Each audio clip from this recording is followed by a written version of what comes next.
I was asked to give a toast at my grandfather's 60th birthday party after he kicked me out of the house. I accidentally took the text from his 1989 court case. The reaction was loud. I got kicked out of my family's house, erased from my niece's school project, and uninvited from my own grandfather's birthday party. But they still asked me to give a toast, so I did. And let's just say, what I said into that mic left the room in stunned silence.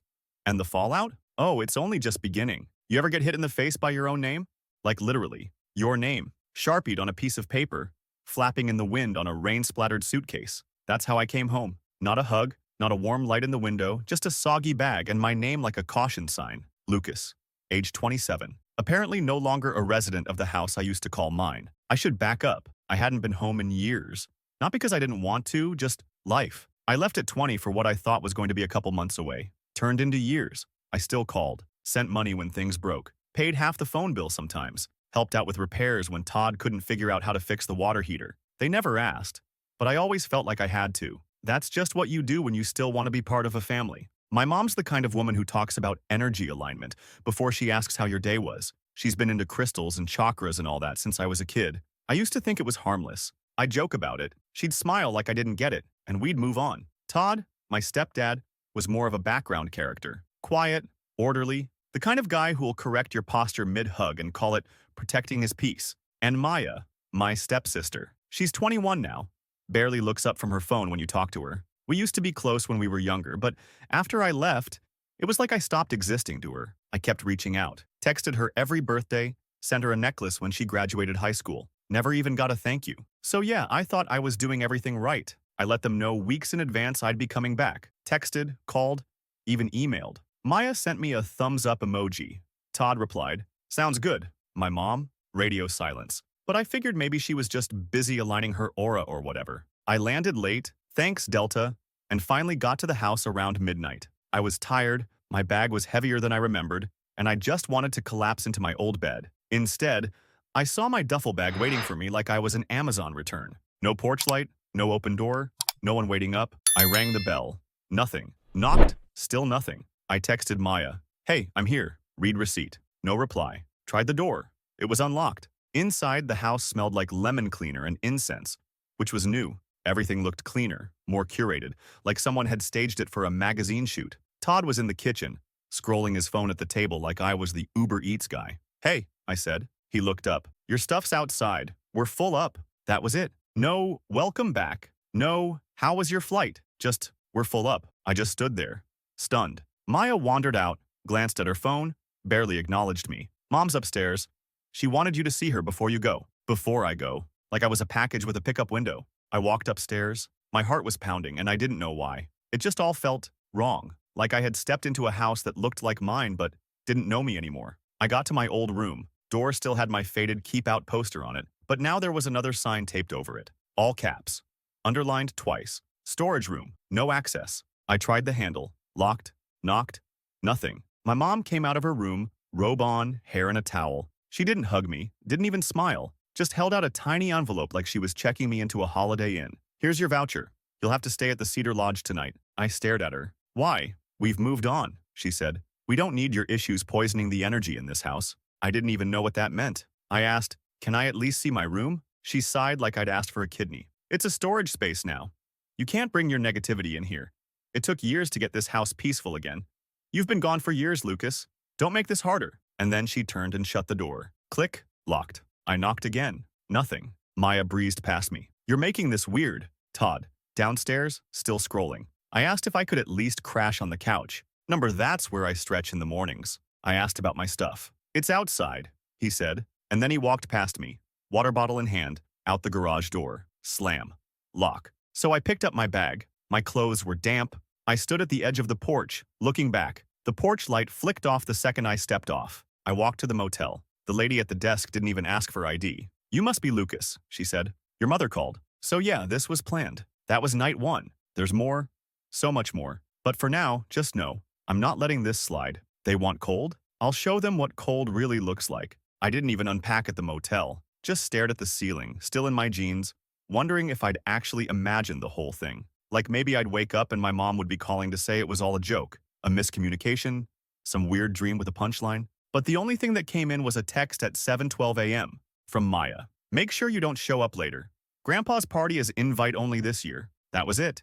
No punctuation, no emoji, not even a sorry. Invite only. For my grandfather's 60th birthday, my grandfather who helped raise me when my dad left, my grandfather who taught me how to fish, who used to sneak me candy behind my mom's back, who called me his #1 shadow, that grandfather. Now suddenly he was hosting some bougie invite-only party and somehow I hadn't made the list. I stared at the message for 10 full minutes, trying to figure out if it was Maya being her usual passive-aggressive self, or if it was real. Then the kicker, Instagram. Maya posted a story that same morning, some blurry shot of a cake being wheeled into our backyard. Not a backyard, our backyard. And I zoom in, and there's Grandpa Harold, front and center, beaming like he just won a lifetime supply of Metamucil. Behind him, my mom, Todd, Maya, even my half-uncle Ray, who hasn't been invited to anything since he showed up drunk to Thanksgiving in 2011. But not me. And here's the thing. They knew I was coming into town. I told them, weeks in advance.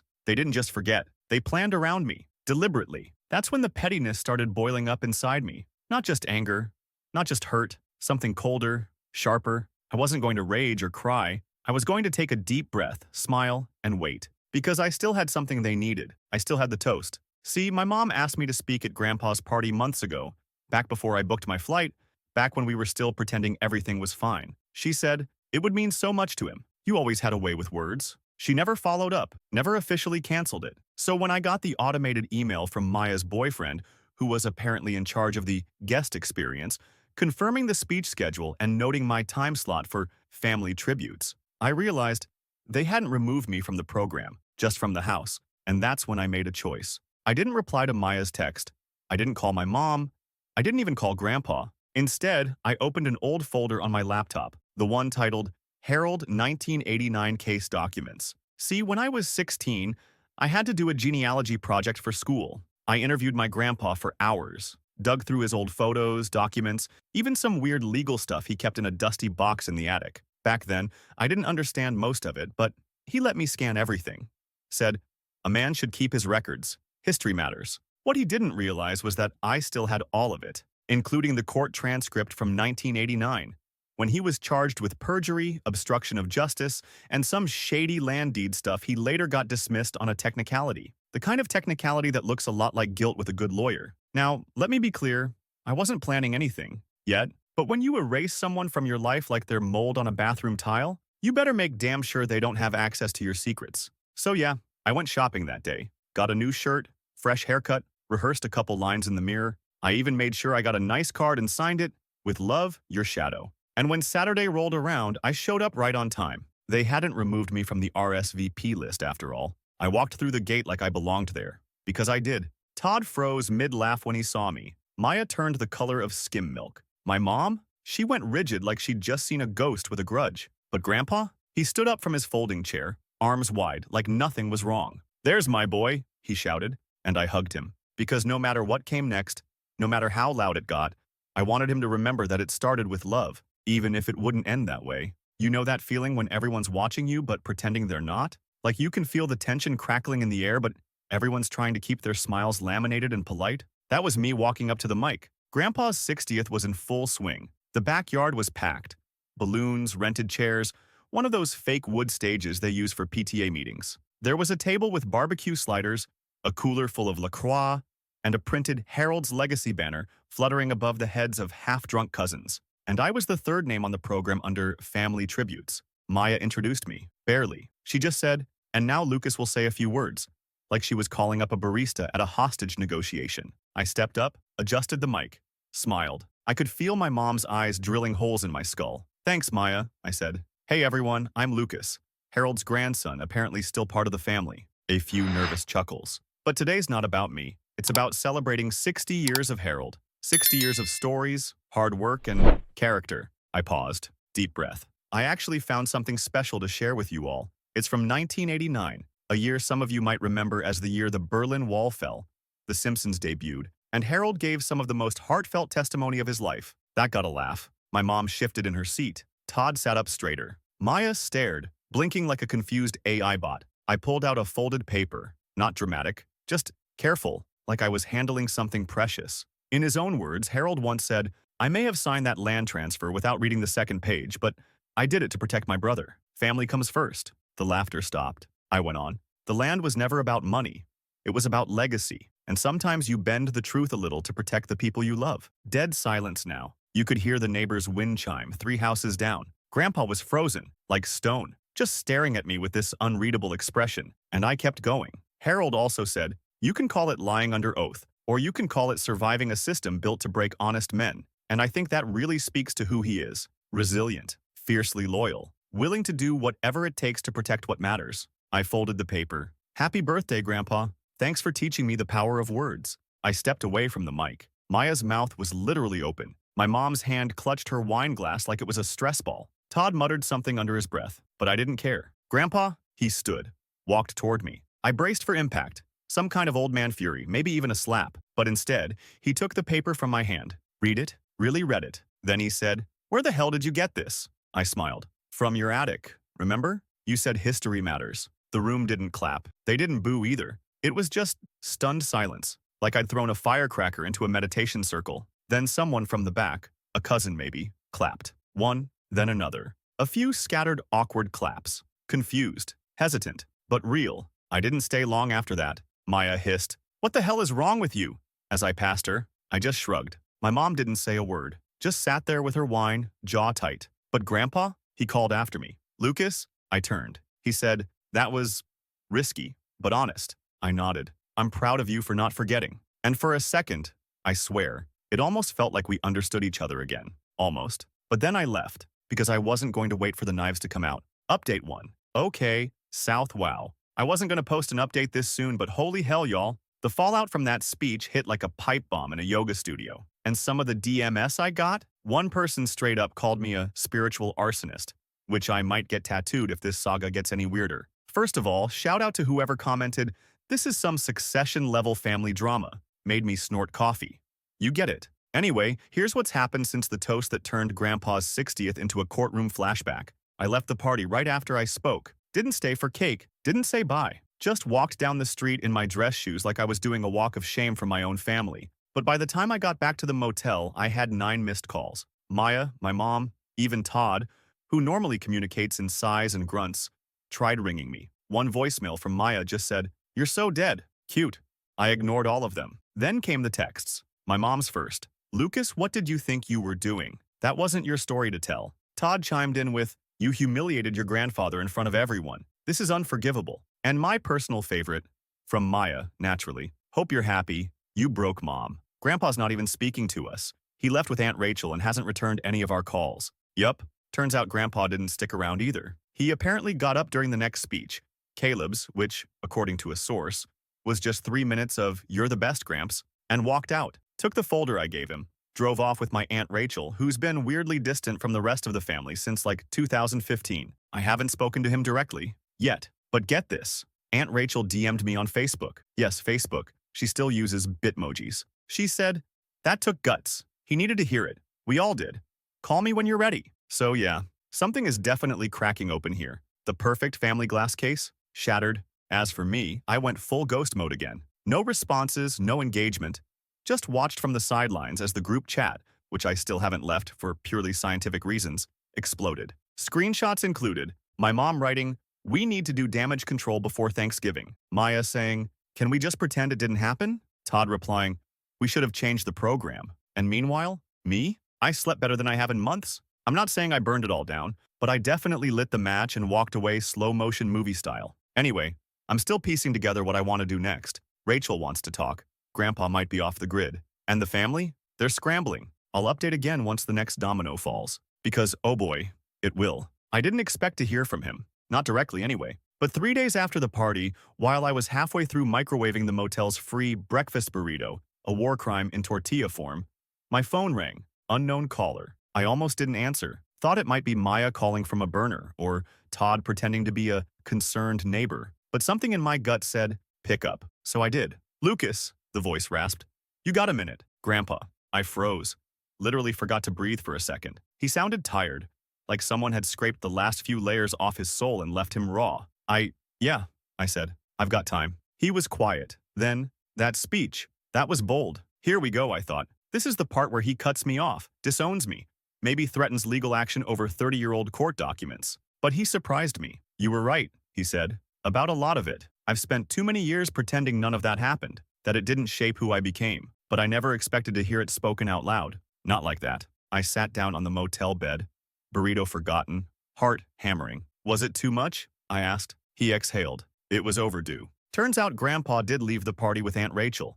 They drove out to the old cabin by Greystone Lake. Same place he used to take me fishing as a kid. He said they stayed up until 3 a.m., talking about everything. The court case, the fallout, the way the family turned performative somewhere along the way. Your mom, he said slowly. She's tried so hard to bury anything that makes us look less than perfect, but perfection's a damn lie, and it cost us you. That hit me harder than I expected. He didn't say sorry, not exactly, but he didn't have to. That sentence alone, it cost us you, was more real than anything I'd heard from my family in a decade. Then he dropped the bomb. I'm changing the will? I blinked. Wait, what? Not out of spite, he said quickly, but out of clarity. I always assumed things would pass down through bloodlines. But blood doesn't mean loyalty. You've shown more backbone than the rest of them combined. I didn't know what to say. He wasn't promising me money or land. It wasn't about that. It was about recognition, about finally being seen as part of the family. Maybe even the only part that still cared enough to call the bullshit what it was. We talked for over an hour. About life, about regrets, about who really knew him, and who just smiled for the photo ops. Before we hung up, he said one last thing. Don't back down now. You lit the fuse, let it burn, and I swear to God, that man laughed. A real one, from the chest. After that call, everything shifted. Because it wasn't just me reclaiming my place, it was Grandpa handing me the damn microphone. But the rest of the family? They weren't going to take it quietly. Because within 24 hours, Maya posted a thinly veiled Instagram story. Some people think betrayal is bravery.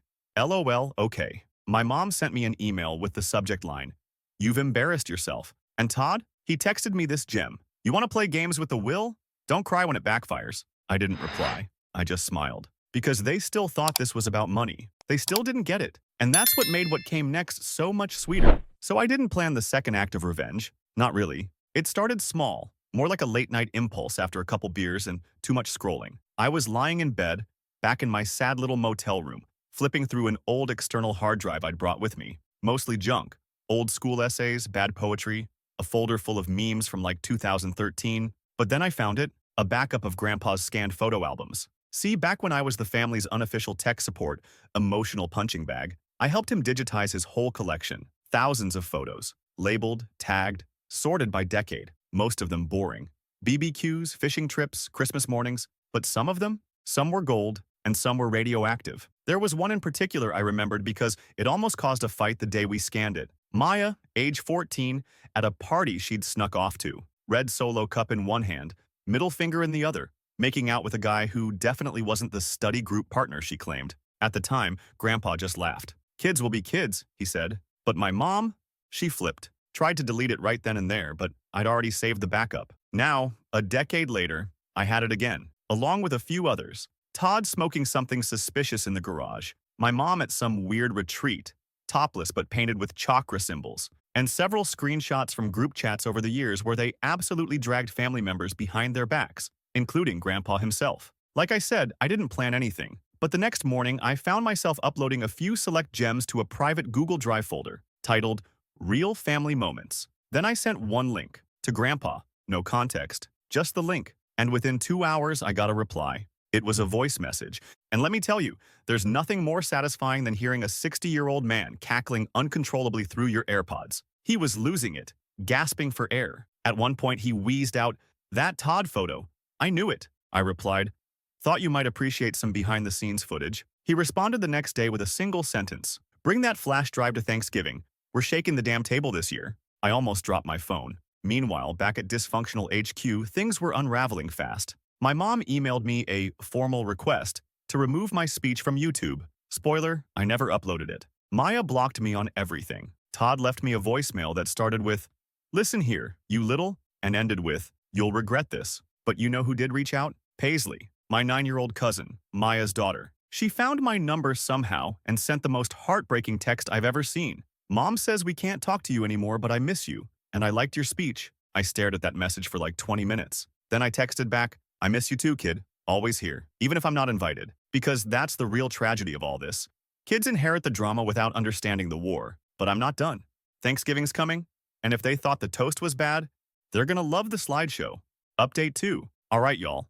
Buckle in. I said I wasn't gonna escalate unless they pushed me, right? Well, they pushed. Shoved, actually. Straight off the emotional cliff and into petty legend territory. Let me walk you through Thanksgiving. It was at Maya's place this year. Bold choice, considering the last interaction we had, was her telling me I ruined our family and then blocking me on 3 platforms. But I got a formal invite in the mail, handwritten, from Grandpa. Inside it said, "Bring the flash drive. Time to clean house." Underlined.